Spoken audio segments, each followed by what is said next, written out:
OMG, I cannot believe it. This is I never thought I'd read that news about my home state face. What else will you shock me with? Will you tell me that if you mix blue and yellow, you get green? Will you tell me that after 5 and 6, you're supposed to pick up sticks? Are you going to tell me that Milli Vanilli didn't actually sing Girl You Know It's True?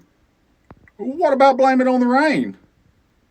You mean to tell me that no matter how much I say I love my truck, if I don't take care of it and keep up with the maintenance, it'll run like shit and eventually just fall apart and break down? Our maternal mortality rate is almost double the national average. The national average is 34, ours is 64. And for black women in Alabama, that number skyrockets to 100 when the average across the country is 68.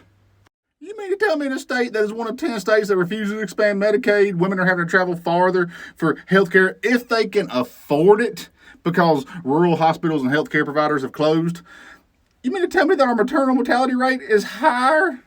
You mean to tell me in a state where a Confederate statue has more protection and more rights than a uterus, there will be more women dying during childbirth? Once again, this is my shocked face.